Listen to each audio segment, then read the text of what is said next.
Okay. Why is fabric everlasting? Have you thought of that before? Why is fabric everlasting? Now, the Egyptians' mummy, they use fabric to embalm, to wrap their kings, to wrap their dead bodies. Now, those fabric are meant to live as long as the mummy is still there in the catacomb. Now, for some of them that are buried in the pyramid, now they wrap them with this fabric, and then this fabric can survive the test of time, even for the fact that they are not synthetic fabric. You know, most of the fabric that can actually withstand years in the ground are the synthetic fabric. But how this fabric survive the test of time is some of the wonders that, you know, that has actually not been revealed, though, that a corpse will decay, and then the fabric that is used to embalm them still survive those long period. Let's go and see some of the things that makes up what the textile design. And this is the part 2 of textile design. We just talked about the part 1 where we discussed a lot of concepts. Now this is the part 2. We're going to discuss further concepts of what textile design. Now in this part 2, we still talk about the history of plants using textile art. We'll talk about the functions of textile art. We'll talk about the textile as an art on its own. Then we'll now look at Flax and then cotton. We'll start bringing one of those fabrics. We'll start talking about them, each and every one of this fabric, bit by bit, so that you know and understand exactly what the things are and what they represent and what it stands for. Okay, so now let's look at some of the history of plants using textile art. Now, natural fiber has been an important aspect of human society since 7000 BC, that's before Christ. And it is suspected that they were first used in the ornamental clothing since 400 BC in India, where cotton was first grown. Did you get that? Now, if you remember the initial images you saw, you know, on the introduction of my lesson, I asked you a question: why is fabric everlasting? Now, in India, where the first cotton was first grown, it was suspected that they were the first to use in ornamental clothes, to ornament, to embalm their, you know, the ancient corpse of the monks rather. So now if you look at the image you're seeing there, now these are cottons. And in India was the very first place that they started growing cottons as recorded. But now it later spread all through, and then many countries that started producing, you know, until we get to the synthetic method of fabric. The same thing is this image, you know, look at the heaps of fabric cotton that will later be converted, you know, with several processes. It's now be converted to yarn. From yarn, they will still break it down and down till you get down to what you have as textile. Now, natural fiber has been used for the past 4,000 to 500 years, or to 5,000 years, to make clothes. And the plant and animal fiber were the only way that clothing and fabric could be created until the 1885. Now, before now, it was only plants and animal, which is the wool from the sheep, from the cattle, you know, the wool, and then the cotton material. These were the two major fibers that we had, not until 1885. So if you're asked in an exam, when did the first synthetic fiber introduced? What year? You just bring it at the point of, just have it at the back of your mind that it's 1885. So in 1885, when the first synthetic fiber was made. So what are the examples of synthetic fibers, and what are some of these simple examples of synthetic fiber? We're going to talk about them. Now, some of the examples is the polythene, we have the polyester, to mention, but if you ask during the course of the study, you're going to see them and then you know them better. All right. Now, if you see the rayon, and then you see the linon. Now, these are the two. The lino, we also have the lino too. Now, and then the lino and the nylon. So these are the two major kind of fabric that was actually introduced. They are all synthetic. They are synthetic fibers. All right, so we are going to look at the cotton fiber itself. Now, cotton and flax. Now, somebody will ask, what is flax or flax? Don't worry, I'm going to show you what flax is, and then we see them so you understand them. And two of the most common natural fiber that are used today. But historically, natural fibers were made of most parts of what? The plant, including plank, stem, leaf, fruit, seed heads, and what? Sap. So these are all the things where you can actually get fibers from. They can convert all these things into what? Fiber. Majorly, it was gotten from plants. Okay, so I think I should just re-emphasize this. Now, cotton and flax are the two most common natural fiber that are used today. But historically, natural fibers were made of most parts of what? The plant. The entire tree plant is totally fiber. It's gotten, which include the plank, as in the back of the tree, the stem, the leaf, the fruits, even the seeds, and the seed hair, and even the sap. The sap is the chemical that comes out of the tree. You know, we can actually use it to make even a rubber. So these are the places. Now, this is a sap. This is a perfect example of what a sap is.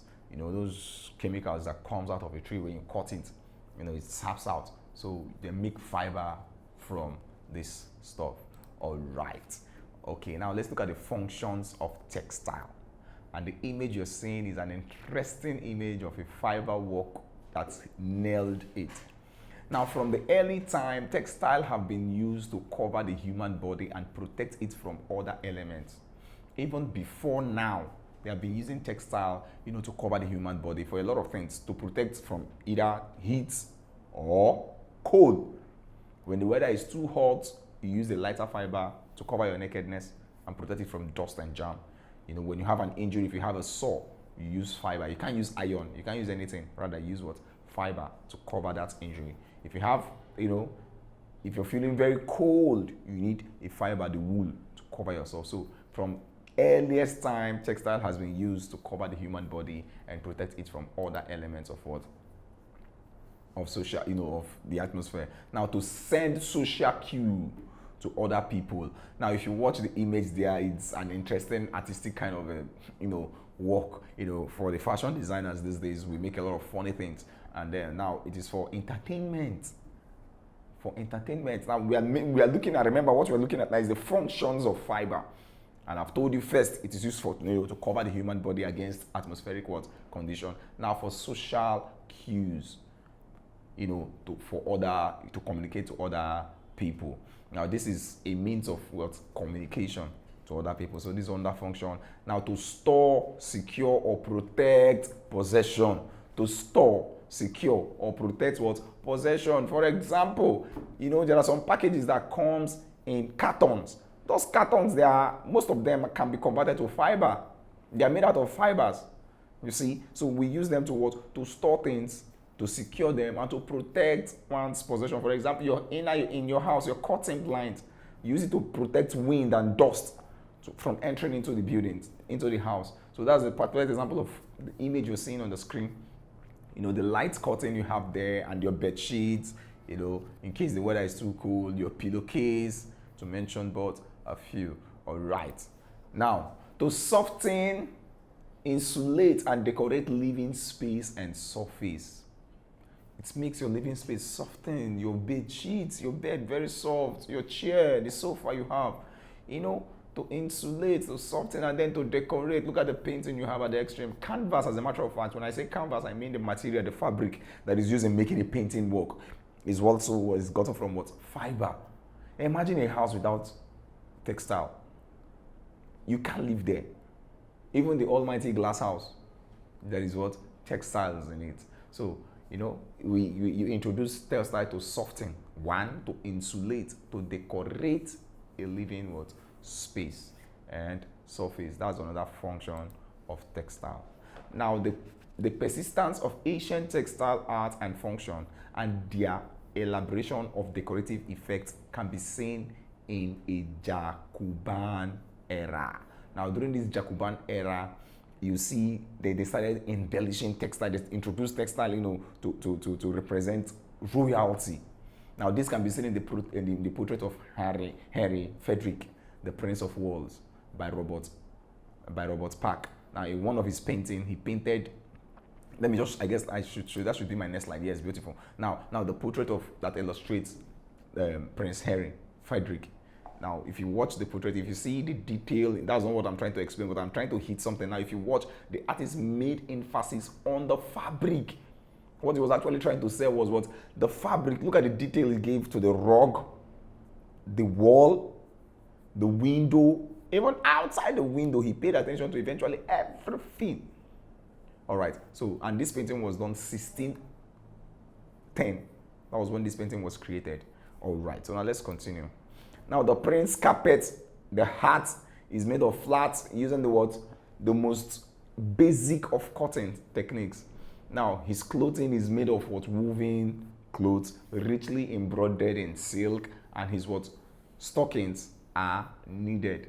So it's a painting that is encompassing. It has all the aspect of what? Fiber. And this was an odd aspect of textile design. And this was even far back in the what? 1610.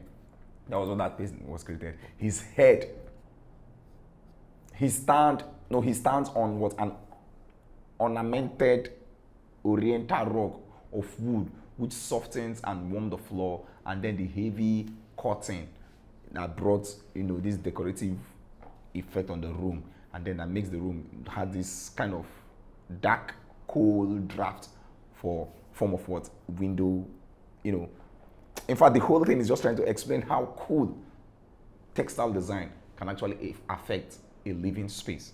So a textile design or a living space that embraces the work of art with textile looks very strong and interesting. Now, I went further to break down some of these. Why I took a lot of time in explaining this image, because it holds a lot in textile. So there's no way you talk about textile without mentioning some of this work. So I would advise you take your time then and then read through this work. You can go online and check it and then get familiarized with it. Okay. Now, initially I told you we're going to talk about the different forms of textile and the different types of textile. Now, the first one we look at is the flax. Now, this flax is an ancient fiber. Some persons, they call it beans bag, but the name is flax. Some persons, it has a lot of names. Some persons, they call it the brown bag, and it looks very interesting. We use them to make a lot of funny things from art, you understand? So now we have the linear flax clothes that was used in what? The mummification. Now, I told you first that how will a fabric be everlasting? Or what makes a fabric everlasting? Kind of. That was the question I asked in my introduction. And I told you that how can a fabric survive the pressure of rusting, in as much as, yes, it decays, but yet it survives, it stands, it can actually survive and stay long. Now, that's the power of what? Flux. And these are the ancient forms. They are the first pattern of the first fiber that came into existence before we have, the other ones that we now use to make clothes, the polyester, and to mention but a few. So this is the perfect example. I just hope you understand. Now, flax is believed to be the oldest fiber that was used to create textile, as it was found in the tomb of mummies from as early as 6500 BC. Now, the fiber from the flax are taken from the filaments in the stem of what? Of a plant. The spun together to create long strand and then woven into a large piece of linen that we are used from anything from bandaging to clothing to carpeting to carpet to tapesters, to mention but a few, you understand? So even for embalmment, so they use this fiber because the flax, because it can actually withstand pressure and what? Last long. So this is how the fiber, it comes in strings and then it will now be kneaded and then converted into clothing. Now, each fiber length depends on the height of the leaf that is what? Serving. You understand? Now, with 10 filaments in a bundle, serving each leaf on the plant. Now, each filament is the same thickness, giving it a consistency, that is the ideal for spinning the yarn. Now, what am I trying to explain? I'm trying to explain, now, for example, if you have a leaf, the length of that leaf will determine the length of the fiber that will be gotten from the leaf. Now, if the leaf is longer, you'll be expecting a longer length. Depending on the object that is used in creating that particular product. So the object determines what? the length and the size. And mind you, while making this is a process. It's a process. It's something I cannot explain. Something that you need to see. So if you can go for excursion, you can actually go for excursion and then know how these things are made. And then they are all made in equal consistency to avoid, ups and downs, to avoid roughage. So they are all in the same consistency. If you watch the previous image, then you really understand exactly what I'm talking about. Now, if you watch them, they have the strings, they are equal. So they now move them into what we have as the flux. Exactly what I'm trying to talk about. So if you watch, it was tiny, and then it was molded into this strong, long, lengthy, equal size shape. And then from there, they now wave it or knead it or even loom it into the fabric we have that can finally be made as cloth and so. Now the yarn was best used on wrapping board or wrapping reels to create large piece of cloth that could be dyed and woven into different pattern to create elaborate tapestry and embroiderings. All right, so that is exactly what that is talking about. Now look at the finished work of that tiny fiber. They bring them together to make a fabric. Okay, now one example of how linen was used in the picture, of bandage of the mummy, which they usually use to wrap the mummy, that is quite dated, that was dated back between 305 and then 330 BC. Some of the bandages were painted with, with this kind of chemical. Now, how this fiber survive, how they last long. Now, the introduction of this hieroglyphy is a form of writing, and also it has a chemical that when that fiber absorbs it, it can stay.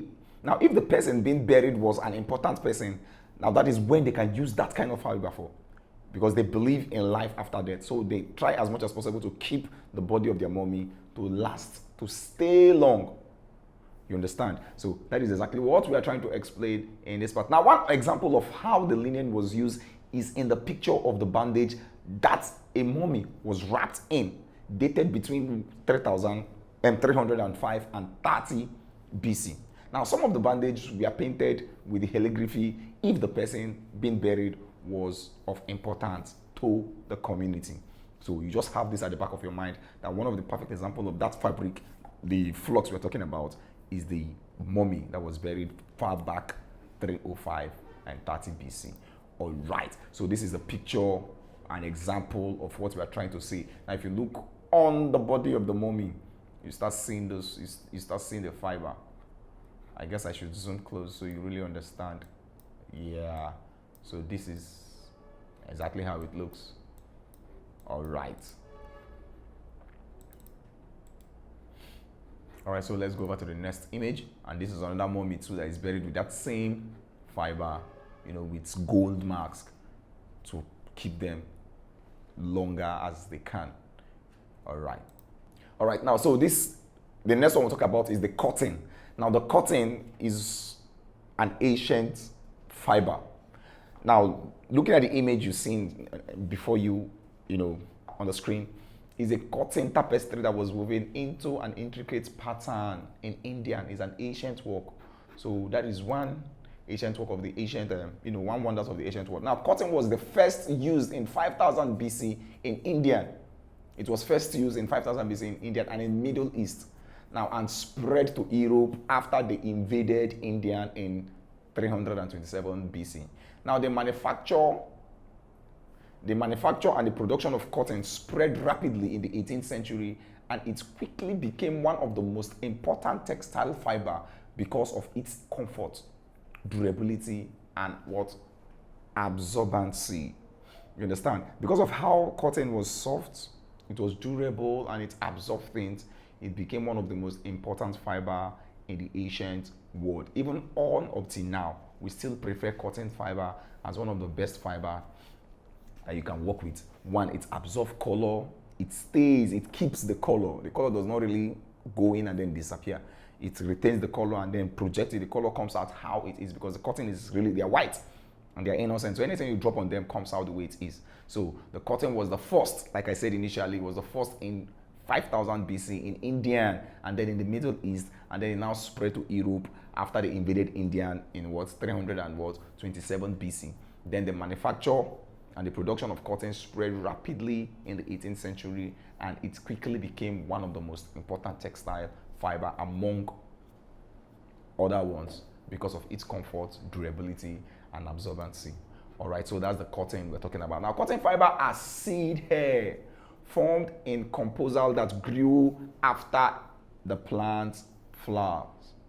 So whenever the plant just flower, so you now see the cotton. That's when, as in the cotton is the flower of the plant, so it comes out when the plant flowers. Now the fiber complete their growth cycle and burst to release about 330 seeds that each have between 200 to 7,000 seeds here that are about between 22 and 50 millimeter long each.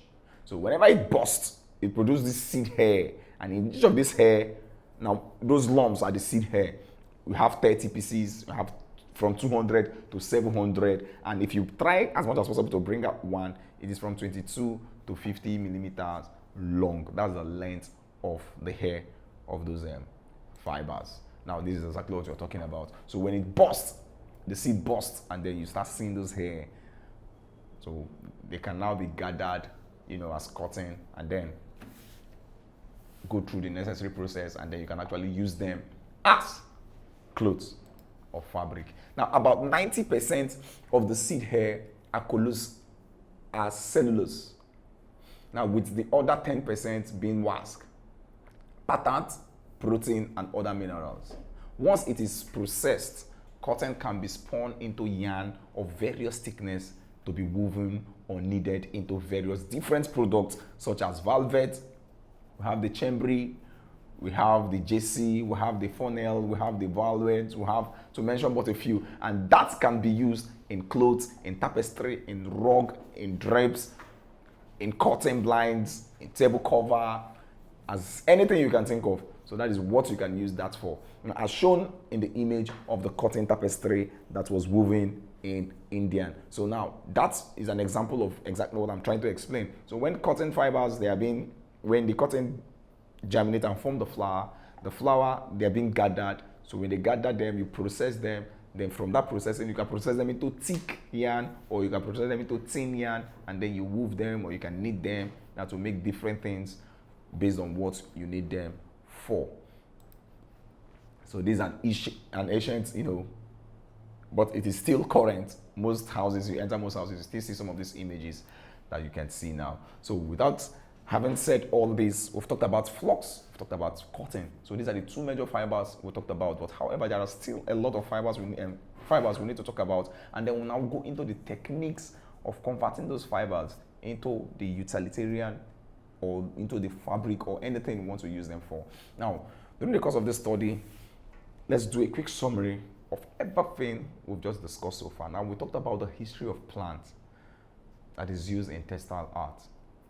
That is where I told you, as old as plant is, we have a particular plant which is known as the cotton, that the flower is the cotton itself. When it bursts, it creates, those strings of that is being gathered and then made into fabric. And we talked about the functions of textile, and we mentioned a lot of functions. We talked about the things it's used for: to cover, to beautify, to protect, to guard. We talked about that. We also talked about the textile as an art. Then we looked at the serious history of flax.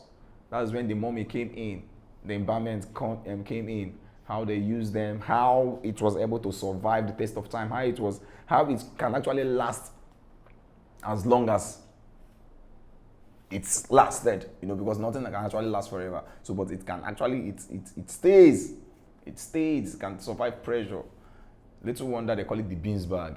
And then finally we talked about cotton, and these and lots more. So in our part 3, we'll do a total summary, of the techniques, in producing fiber into textile, and then we now give a quick summary of exactly what textile design is all about. All right.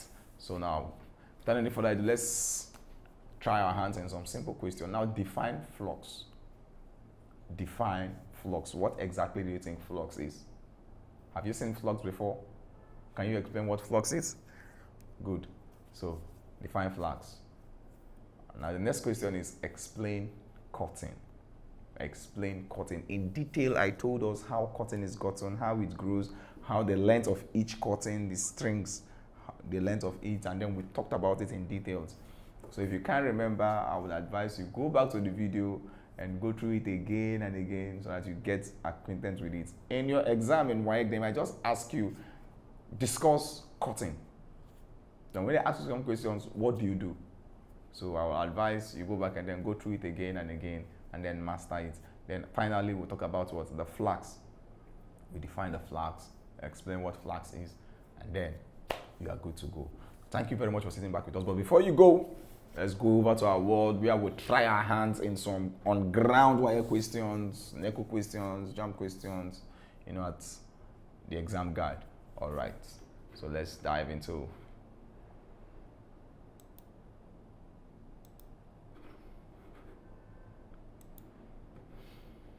All right, so now we are in the magic world of Examguide. So we're going to try our hands on some questions. I want to believe you're very familiar with this world. If you're not, just go ahead and then it's simple. It's a simple step. But now we'll take our random question. We just random questions. We'll answer 60.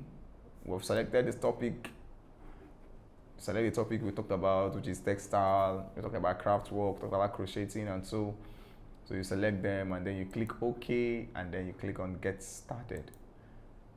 And then boom, the questions comes. All right.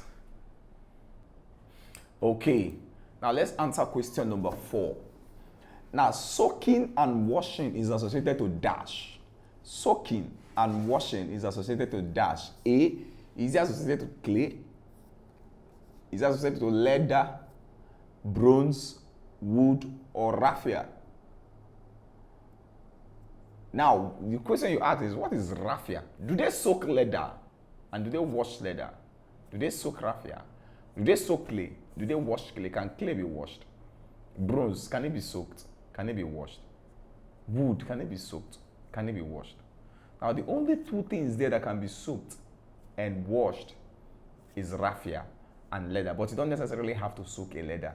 You clean a leather, you brush a leather, you don't really wash a leather. So the only thing there you can actually soak and wash is raffia. And it's from raffia. Another name for rope is called raffia. So you don't mistake raffia. Don't hear the word raffia and then you get confused. Raffia is simply rope. You understand? So you can actually soak those rope, and bring them out and then wash them. It is from that raffia that you now convert them into fabric.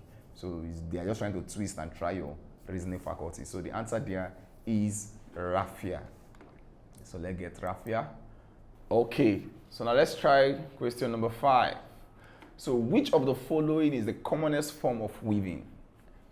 Is it mat? Is it basketry? Is it cane? Is it cloth? Is it hat? So common sense should tell you that the most common weaving you know around is what? Is D, which is the cloth weaving. All right, so now let's take our final question, which is question number 6. Now, which of the following is the most popular traditional Nigerian fabric?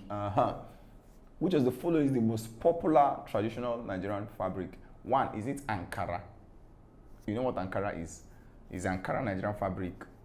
I don't know. Number 2, we have the brocade. Is brocade the popular Nigerian fabric? What about damask? What about nylon? And then tie and dye. So which one is the popular Nigerian fabric? Everybody will know. This is what? Tie and dye, which is adire, naturally called in Nigeria. In Kano, they have what we call a dye pit, where they produce a lot of this stuff. I don't know how it is now, but civilization has actually made some of this business, has killed most of them. So Nike Gallery, she's known for her batik kind of tie and dye design. So that's for that. So thank you very much for sitting back with us. As we meet to summarize everything about fabric, you've been so patient. I know it is kind of strainy and really boring, but not that boring though. But till we meet again, bye bye for now.